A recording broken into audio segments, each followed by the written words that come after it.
Good morning +1 class unit second को revise अगर हम करें तो इसमें आपके पास क्या आएगा, एक बार इसका ओवरव्यू अगर हम लें तो इसमें आपके पास स्ट्रक्चर ऑफ एटम में आपके पास प्रोटॉन न्यूट्रॉन जो इलेक्ट्रॉन की डिस्कवरी है वो आपके पास यहाँ से सिलेबस में से डिलीट हो चुका है। रदरफोर्ड का मॉडल हो चुका है और थॉमसन का जो मॉडल था वो भी आपके पास यहाँ से डिलीट हो चुका है। तो इसके बाद अगर हम इसमें बात करते हैं तो बोहर मॉडल ही मेन है इसके अंदर। तो बोहर मॉडल की अगर हम यहाँ से बात करें, बोहर्स मॉडल ऑफ एटम, यही इसमें आपके पास मेन है। और जैसा आपको पता है कि इसमें जो आपका पास पैटर्न रहेगा एग्जाम का वो आपके पास क्या रहेगा, एमसीक्यूज का पैटर्न रहेगा। तो उसके बेस पे अगर हम यहाँ से बात करते हैं तो एक मैंने आपको यहाँ से ये जो करवाई थी, जो है कुछ कंसेप्ट कर रहे हैं हम, इलेक्ट्रोमैग्नेटिक वेव थ्योरी करेंगे सबसे पहले बोर मॉडल की। तो यहाँ से अगर हम इसको स्टार्ट कर रहे थे तो आपके पास मैंने ये जैसे आपको ये भी करवाया था, ये एक डायग्राम में करवा के मैंने आपको इसके according wavelength, crust, wavelength, amplitude और ये जो है आपके पास फ्रीक्वेंसी जो सारा यहाँ से बताया था।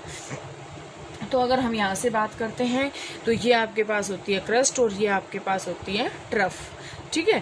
तो या तो इसकी लेंथ या इसकी डेप्थ, ठीक है, लेंथ और डेप्थ ऑफ द, यहाँ से आपके पास इसको हम क्या कहेंगे, इसको जो है हम कहेंगे वेवलेंथ, ठीक है।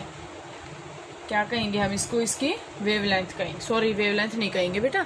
यहाँ से ये दो कंसेक्यूटिव ट्रफ, ये क्रस्ट के बीच की या दो कंसेक्यूटिव ट्रफ के बीच की जो डिस्टेंस होगी इसको हम कहेंगे वेवलेंथ, ठीक है। इसके बाद फ्रीक्वेंसी अगर हम बात करें तो फ्रीक्वेंसी आपके पास क्या होती है, नंबर ऑफ वेव्स होती हैं passing through a point in 1 second.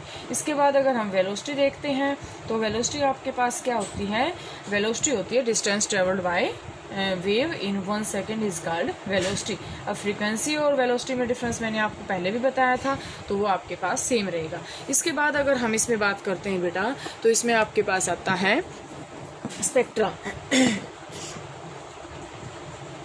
Spectra में हम इसमें क्या क्या देखेंगे, सबसे पहले स्पेक्ट्रा क्या होता है, 7 या फिर डिफरेंट कलर्स के अंदर किसी भी सब्सटेंस का मतलब एक डिफ्रैक्शन शो करना, ठीक है, डिफ्रैक्शन उसका शो करना, उसको हम बोलते हैं स्पेक्ट्रा। अब आपके पास यहाँ से जो इसमें सिलेबस में है आपके पास वो आपके पास है, यहाँ से एक तो आपके पास आएगा इसमें जो स्पेक्ट्रा आएगा वो आपके पास यहाँ से आएगा कंटिन्यूअस स्पेक्ट्रा और सॉरी एमिशन स्पेक्ट्रा, और दूसरा आपके पास यहाँ से आएगा एब्जॉर्प्शन स्पेक्ट्रा।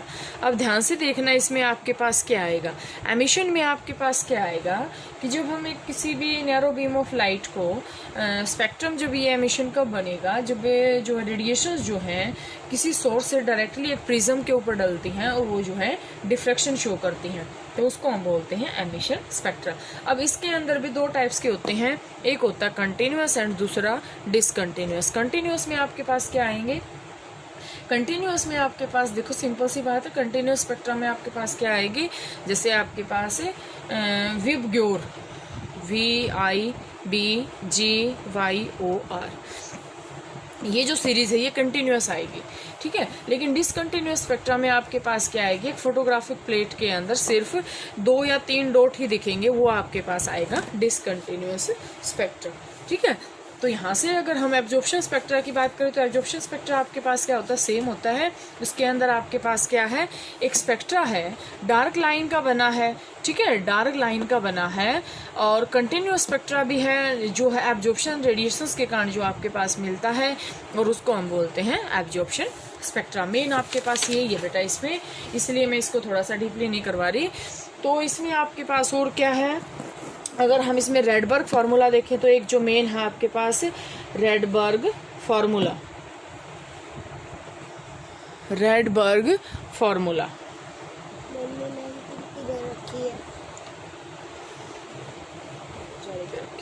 तो रेडबर्ग फार्मूला आपके पास क्या होता है स्टूडेंट्स, देखें ध्यान से, ये आपके पास होता है हाइड्रोजन लाइक पार्टिकल के लिए। हाइड्रोजन लाइक पार्टिकल के जो वेव नंबर है वो हम कैसे निकालेंगे, RH.Z²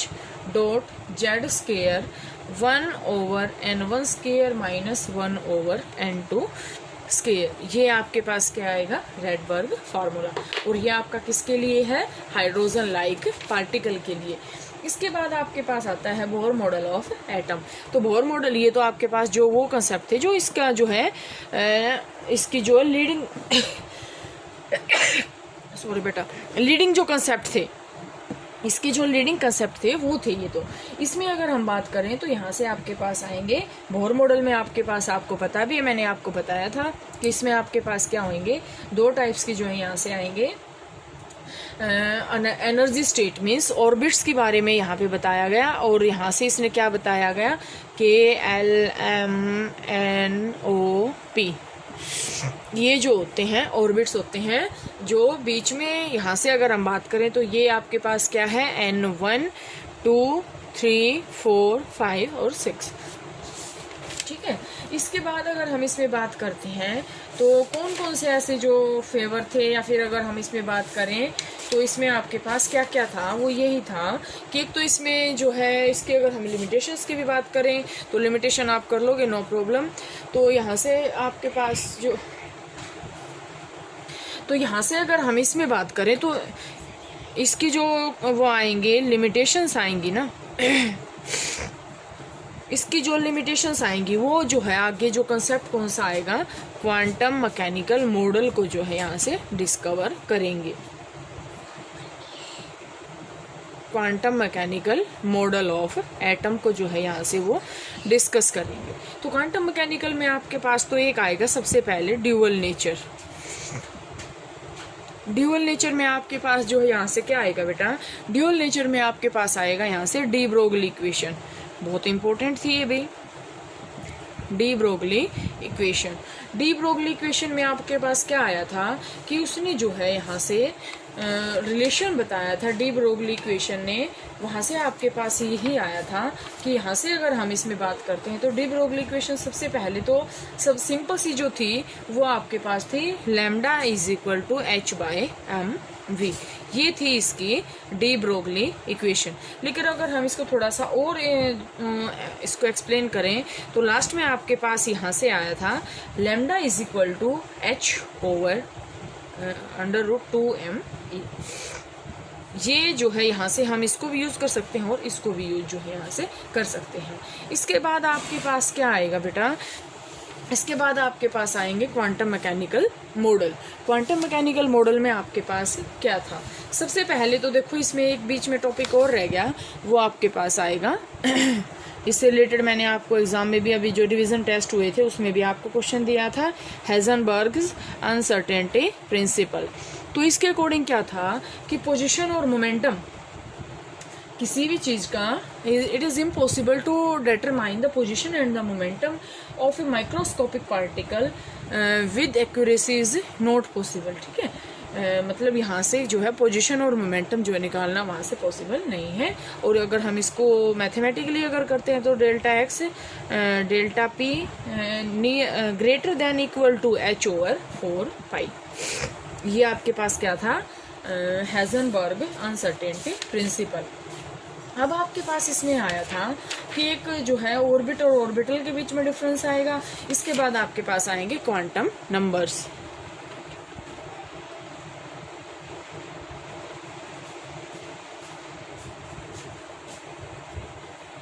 क्वांटम नंबर आपके पास 4 थे, N, L, M, S, ठीक है। ये 4 आपके पास कंसेप्ट आएंगे यहाँ से N, L, M, S। Principal quantum number, azimuthal quantum number, magnetic quantum number and spin quantum number, ठीक है। यहाँ से ये आपके पास आएंगे। ये आपके पास क्या होता है, मेन शेल जो है इसमें करते हैं, ये आपके पास सब शेल करता है, ये उसकी जो है मैग्नेटिक प्रॉपर्टी को शो करता है, और ये उसका स्पिन बताता है कि वो क्लॉकवाइज है या फिर एंटी क्लॉकवाइज है। ये आपके पास एन जो है मेन होता है, एल क्या होता है N-1 होता है, एम क्या होता है +L से -L तक होती है, और ये क्या होती हैं +½ एंड -½ ये 2 वैल्यू होती हैं। एन तो आपके पास जैसे मैं बात करूँ 2s, तो एन इसका क्या है 2, जो मेन शेल है उसके बारे में ये जो आपको बताएगा, ठीक है। तो यहाँ से आपके पास ये आ जाएगा। इसमें आपके पास एक और जो है कंसेप्ट मैं अगर आपसे बात करूँ तो यहाँ से आपके पास क्या आएगा, यहाँ से आपके पास ये आएगा डीजनरेट ऑर्बिटल होते हैं एक, पूछ लिए जाते हैं ये क्वेश्चन। डीजनरेट ऑर्बिटल, तो डीजनरेट ऑर्बिटल्स क्या होते हैं आपके पास? The orbitals having same energy, वो ऑर्बिटल्स जिनकी सेम एनर्जी होगी तो उसको हम बोलते हैं डीजनरेट ऑर्बिटल्स। इसमें आपके पास जो है न्यूमेरिकल्स जो है अलग अलग आएंगे। एक इसमें बहुत इंपॉर्टेंट टॉपिक है, वो आपके पास है 3 रूल, पॉली एक्सक्लूजन प्रिंसिपल, ह्यूर्स रूल ऑफ मैक्सिमम मल्टीप्लिसिटी। सबसे पहले अगर हम पॉली एक्सक्लूजन प्रिंसिपल की बात करें, लास्ट टॉपिक आपका ये, इसमें पॉलीज एक्सक्लूजन प्रिंसिपल, बाकी सारा टॉपिक जो मैंने बताए थे वो कर चुके हैं, यही मेन थे जो मैंने अभी आपको आज करवाए हैं। तो पॉलीज एक्सक्लूजन प्रिंसिपल के अंदर देखो स्टूडेंट्स क्या आएगा, यहाँ से आपके पास आएगा कि एक ऑर्बिटल के अंदर सिर्फ 2 ही इलेक्ट्रॉन आ सकते हैं, लेकिन उनकी जो है स्पिन होनी चाहिए वो अपोजिट स्पिन होनी चाहिए, but is of opposite spin, कि उसकी कंडीशन है कि जो स्पिन होनी चाहिए वो अपोजिट होनी चाहिए। इसके बाद अगर हम यहाँ से पॉली एक्सक्लूजन हो गया, इसके बाद अगर हम इसमें बात करें ह्यूर्स रूल ऑफ मैक्सिमम मल्टीप्लिसिटी की, और अगर हम बात करें अफबाउ प्रिंसिपल की, तो यहाँ से आपके पास अफबाउ प्रिंसिपल में जो है क्या बताते हैं, अफबाउ प्रिंसिपल में आपके पास क्या आएंगे कि जो भी इलेक्ट्रॉन्स की अगर हम फिलिंग कर रहे हैं, जो मैंने आपको ये ऐसे ऐसे ऐसे ऐसे वो एक टेबल करवाई थी, ठीक है, 1s 2s 2p 3s 3p 3d, ये जो मैंने आपको टेबल करवाई थी, तो ये होती है अफबाउ प्रिंसिपल की, कि जो भी हम इलेक्ट्रॉन्स भर रहे हैं वो इंक्रीजिंग लेवल में या इंक्रीजिंग जो उसका है ऑर्डर वो हम फॉलो करेंगे, ठीक है। और इसका अगर मैं ऑर्डर आपके पास बात करूँ तो क्या होता है, 1s 2s 2p 3s 3p 3d 3p के बाद 4s के बाद 3d के बाद 4p 5s के बाद आएगा 4d के बाद आपके पास आएगा 5p के बाद आएगा 6s 4f 5d और 6p 7s और 7s के बाद आएगा 5f और 5f के बाद आएगा 6d और 6d के बाद आएगा 7p। तो ये जो है लोवेस्ट एनर्जी इसकी है और हाईएस्ट एनर्जी यहाँ से इसकी है। इसके बाद अगर हम इसमें बात करते हैं स्टूडेंट्स ह्यूर्स रूल की, तो ह्यूर्स रूल आपको क्या बताता है, ह्यूर्स रूल में आपके पास आएगा कि इसमें आपके पास जो है मतलब कोई भी इलेक्ट्रॉन उसमें जो है सेकेंड या पी या फिर डी और एफ ऑर्बिटल में, ध्यान से देखना, पी डी और एफ ऑर्बिटल के अंदर सेम सब सेल के अंदर जब तक इलेक्ट्रॉन नहीं रह सकता जब तक एक इलेक्ट्रॉन उसका ना हो, ठीक है।